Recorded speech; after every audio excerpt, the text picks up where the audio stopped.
수도권 시민들이 역차별을 받는 중인 거 아십니까?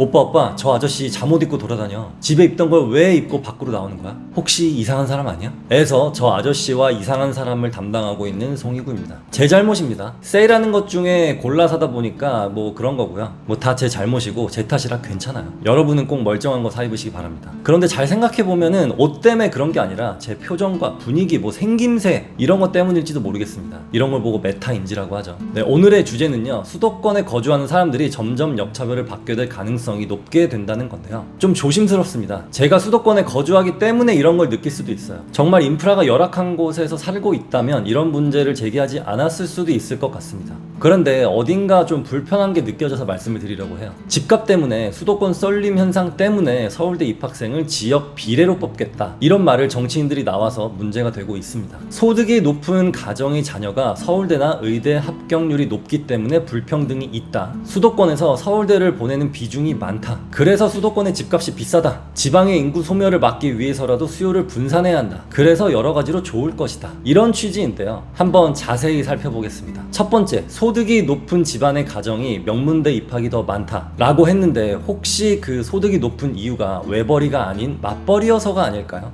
가계소득을 보면은 외벌이보다는 맞벌이가 더 높을 가능성이 크죠. 그리고 요즘은 거의 다 맞벌이를 합니다. 특히나 수도권에서 자가로 살던, 전세나 월세로 살던 생활비가 지방보다 더 많이 들어가기 때문에 맞벌이를 해야 할 수밖에 없어요. 따라서 수도권에 맞벌이를 하는 가정이 지방보다 훨씬 많으니까 소득이 높아 보이는 게 아닐까요? 그 전에 우리나라 학생들 전부가 서울대를 갈 수가 없어요. 전 국민이 압구정 집을 소유할 수 없듯이 마치 모든 사람들이 서울대를 가야 하는 것처럼 말을 하는데, 서울대는 우선 공립이고요. 그만큼 사립보다 저렴한 학비를 내고 인재들을 모아서 엘리트 교육을 하겠다, 이런 게 원래 취지인데 자꾸 서울대를 평준화하려는 것 같아서 좀 안타깝습니다. 만약에 똑같은 수능 성적과 내신 성적인데 누구는 수도권 출신이라 떨어지고 누구는 지방 출신이라 합격하고, 이건 좀 아니지 않나 싶어요. 읍, 면, 리에서 살면 모든 게 유리해지고 수도권이나 광역시에 살면 대도시라는 이유로 불리해지고, 이런 게 바로 역차별입니다. 한국 사람들 대상으로는 집 살 때 대출 규제를 빡빡하게 하면서 외국인들한테는 전혀 그런 게 없죠. 그럼 한국인들은 이런저런 복잡한 규제로 집을 못 살 때 외국인들은 편하게 삽니다. 이것도 한국인들에 대한 역차별이겠죠. 역대 모든 정부에서 강남 집값을 잡고 싶어 했는데요. 서울대 합격 순위를 한번 볼게요. 1위가 외대부고,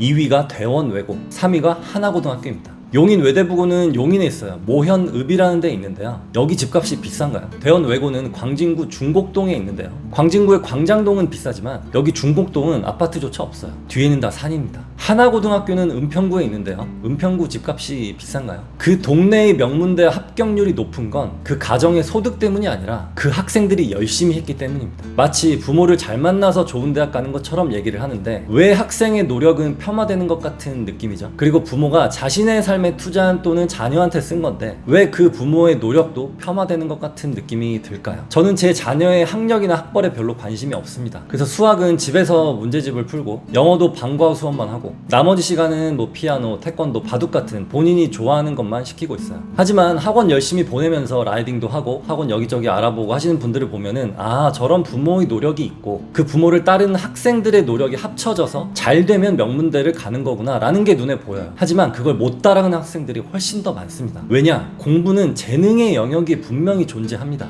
노력도 중요하지만 재능도 있거든요. 수도권에서 명문대 진학률이 높은 건 그런 공부 재능을 가진 아이들이 수도권에 더 많이 거주를 하기 때문이 아닐까요? 왜냐고요? 좋은 일자리에서 일하는 부모들이 많으니까. 그리고 마치 지방에는 불쌍한 사람들이 모여 사는 곳으로 생각을 하는데, 지방에 부자들이 얼마나 많은데요. 대기업의 1차 벤더, 2차 벤더, 3차 벤더 또는 대기업 다니는 고소득 직장인들이 진짜 많습니다. 반대로 어려운 환경에 처해 있는 사람들도 많아요. 이런 가정에서 어렵게 공부하는 사람들을 위한 제도를 바로 농어촌 전형이라고 하죠. 이 농어촌 전형이 있는데 지역 비례 선발이라는 거를 더하겠다는 건데요. 이게 바로 역차별입니다. 저는 고등학교를 시험 봐서 들어갔던 비평준화 세대인데요. 이때는 각 지방마다 유명한 고등학교들이 있어서 그 동네마다 수요가 있었어요. 일산에는 백석고, 안산에 동산고, 대구에 경신고, 경기도 대륜고, 충청도의 세광고, 포항의 포항제철고, 울산의 학성고, 전북의 상산고, 부산의 해운대고, 대전의 유성고, 광명의 진성고, 안양의 안양고 등등 지역마다 강력한 학군들을 가진 곳들이 있어서 그 주변에 학원도 많이 생기고, 학원이 많다 보면은 학생들과 학부모들이 소비가 생기죠. 그러면서 상권이 형성되고, 그러다 보면 부동산 시세가 또 형성이 되게 됩니다. 근데 이 당시에 고등학교 줄 세우기를 왜 하냐 이러면서 비평준화를 다 없애버렸죠. 그러다 보니까 그 중에서 학군이 가장 강했던 소수의 몇 개만 살아남게 된 겁니다. 게다가 온라인 강의가 활성화되면서 주변에 있는 학원들이 다 문을 닫기 시작합니다. 그러면 상권도 죽겠죠. 그러면 부동산 시세도 더 내려가겠죠. 반대로 강력했던 학군은 더 쏠림 현상이 강해집니다. 그게 바로 대치동입니다. 현우진 선생님도 현장 강의 안 하고 온라인으로만 하는데요. 대부분 일타 강사 또는 유명 강사들의 소득도 현장 강의보다는 온라인이 훨씬 더 큰 비중을 차지합니다. 대치동을 가야만, 목동을 가야만 그 사람 강의를 들을 수 있는 시대는 이제 끝났어요. 전국 어디서나 들을 수 있습니다. 부동산 규제도 규제를 하면 할수록 상급지가 더 탄력을 받아 더 올라가듯이 경제, 교육 이런 것들을 규제하면 할수록 더 쏠림 현상이 강해질 수밖에 없어요.